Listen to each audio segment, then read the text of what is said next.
لیکن ہوا یہ کہ جب توحید کی دعوت پھیلنا شروع ہوئی حرمین کے اندر، تو پھر پتہ ہے مولویوں کے پیٹ پہ جب لات پڑ جائے تو پھر مولوی کو تو آپ نے سمجھ لیں کہ اس کی پوشت پہ پاؤں رکھ دیا، اس کی دم پہ پاؤں رکھ دیا۔ انہوں نے کہا کوئی حدیث لا کے فٹ کرو اس کے اوپر، جس طرح یہاں بھی جیلم میں بھی ایسے لوگ موجود ہیں جو وہ خوارج والی حدیث پڑھتے ہیں کہ وہ قرآن پڑھیں گے اور قرآن ان کی حلق سے نیچے نہیں گزرے گا، اور ہمیں کہتے ہیں یہ درس قرآن علی دیتا ہے، یہ خارجی ہے۔ تو پھر درس قرآن تو نبی صلی اللہ علیہ وسلم بھی دیتے تھے، یتلو علیہم آیاتہ ویزکیہم ویعلمہم الکتاب والحکمہ۔ یہ آلہ انسٹرومنٹ، یہ انسٹرومنٹ آف دعوت کس کا ہے؟ نبی صلی اللہ علیہ وسلم کا۔ صحابہ کرام اس سے دعوت دیتے ہیں، وجاہدہم بہ جہادا کبیرا، اس کتاب کی دعوت کے ذریعے بڑا جہاد کیجیے۔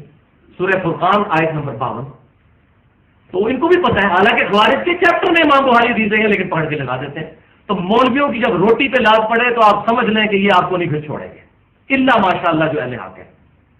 اور یہ مولوی سارے مقام پہ ذکر کے، بریلوی، دیوبندی، اہل حدیث، اہل تشیع، ساروں کی اکثریت، کیونکہ روٹی کا مسئلہ نمبر 51 جو میں نے کوڈ ورڈ رکھا ہے، 1.5 گھنٹے کی میری گفتگو ہے، رزق حرام، فتنہ مال، دنیا پرستی کا انجام اور اس کا علاج، 1.5 گھنٹے کی گفتگو اہل سنت پاک.com پہ، جو مجھے سب سے زیادہ پسند ہے اپنا لیکچر، اپنے سینکڑوں لیکچرز میں سے۔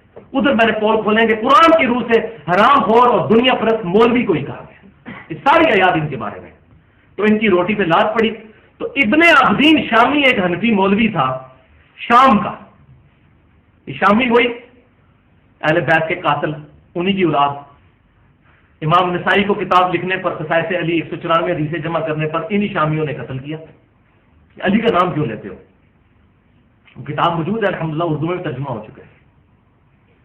یہ وہ شامی، انہی میں ابن عابدین شامی جو احمد رضا بریلوی صاحب، رشید احمد گنگوئی صاحب کے مشترکہ مرشد ہیں، دیوبندیوں اور بریلویوں کے، بلکہ بڑے ائمہ احناف میں سے ایک ہے۔ یہ وہ بندہ ہے جس نے سب سے پہلے محمد بن عبد الوہاب صاحب کے اوپر یہ حدیث فٹ کی، نجد والی۔ یہ میں ایکسپلور کر رہا ہوں۔ اسی سے دھوکہ کھایا پھر پیر میرے علی شاہ صاحب نے بھی، اسی سے دھوکہ کھایا۔ المحند علی المفند میں علماء دیوبند نے 1906 میں جو اپنی عقیدوں کی کتاب لکھی، 35 علماء کے سائن ہیں جن میں اشرف علی تھانوی صاحب شامل ہیں، اس میں بھی انہوں نے لکھا کہ محمد بن عبد الوہاب اس کے ماننے والے خوارج ہیں، خارجیوں کی جماعت ہے۔ پھر چمنے لینے کے لیے انہی کے پاس پہنچے ہوتے ہیں، وہاں رفع الیدین بھی شروع کر دیتے ہیں، دوغلی پالیسی۔ تو مولوی کو آپ پیٹ میں ڈالتے جائیں تو آپ اسے جو مرضی کروا لیں، جس قسم کا مرضی فتوا لے لیں۔ تو محمد بن ابن عابدین شامی المتوفا 1252 ہجری، یعنی آج سے سمجھ لیں 250 سال پہلے فوت ہوئے ہیں۔ انہوں نے اپنے دور میں ظاہر جیلسی فیکٹر تھا، انہوں نے یہ نجد والی حدیث محمد بن عبد الوہاب صاحب کے اوپر لگا دی اور کہا جی نجد سے شیطان کا سینگ نکلے گا، یہ محمد بن عبد الوہاب وہ سینگ ہے۔ حالانکہ یہ حدیث اس وقت کوئی نکلی تھی، 1400 سال سے امت کے علماء اس کی تفسیر کرتے آ رہے تھے، سب نے شور مچانا شروع کر دیا، پھر سارے پھر وہ جو کہتے ہیں نا سلی بن گئے، جس کو میں کہتا ہوں اندھے مقلد اپنے بزرگوں کے، کسی نے اپنی عقل نہیں استعمال کی۔ الحمدللہ میں نے یزید کے رد پہ جو ریسرچ پیپر نمبر 5A لکھا ہے اس میں بھی یہ میں نے نجد والا مسئلہ کھول دیا ہے الحمدللہ۔ لہٰذا اب میں محمد بن ابن عابدین شامی کا اپنا سٹیٹس کیا ہے تو میں اس کے سٹیٹس کو ذرا ننگا کر کے آپ کے سامنے رکھنے لگا ہوں۔ یہ کتنا بڑا گستاخ تھا یہ بندہ۔ اس بندے نے در مختار کا حاشیہ لکھا ہے رد المختار، مختار میں خا ہے خرگوش والی، اور رد المختار اس میں ہا ہے حلوائی والی۔ یہ رد المختار اس کا رد نہیں ہے، بلکہ در مختار پر جو اعتراضات کیے گئے تھے اس کا جواب حاشیے میں رد المختار انہوں نے لکھا ہے۔ اس کی جلد 5 صفحہ 379 پہ یہ ابن عابدین شامی کہتے ہیں، یہ امت کو مسئلہ سمجھا رہے ہیں علاج کرنے کا کہ بیماریوں کا علاج کیسے کیا جائے۔ تو کہتے ہیں کہ ہمارے فقہا کا اس پر اتفاق ہے کہ اگر کسی شخص کو یہ یقین ہو کہ اپنے خون کے ساتھ اپنے ماتھے اور چہرے پر سورۃ الفاتحہ لکھے اور اس سے شفا ہو جائے تو یہ کرنا جائز ہے، حتیٰ کہ اگر اس کو یہ بھی یقین ہو کہ اپنے پیشاب کے ساتھ سورہ فاتحہ لکھی جائے اپنے ماتھے پر اور اس کو شفا ہو جائے گی تو یہ بھی وہ کر سکتا ہے، وَلِعَاذُ بِاللَّهِ تَعَالَى۔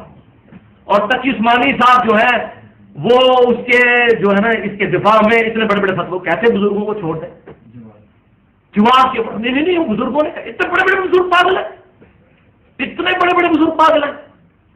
تو الحمدللہ میں سلام پیش کرتا ہوں اپنے استاد بریلوی مکتبہ فکر کے اس وقت سب سے بڑے محدث، جن سے میں نے بہت کچھ سیکھا ہے، ان کی کتابوں سے شرح صحیح مسلم لکھی غلام رسول سعیدی صاحب، الحمدللہ میں نے ان کو دعوت حق بھی پیش کی، اور میں نے ان کو جب یہ کہا 2008 میں میری ملاقات ہوئی ان سے آخری، تو میں نے ان کو کہا کہ شیخ صاحب میں آپ کی وجہ سے کتاب و سنت کے منہج پر آیا، تو مسکرا پڑے اور میں اب آپ کو دعوت دینے کے لیے آیا۔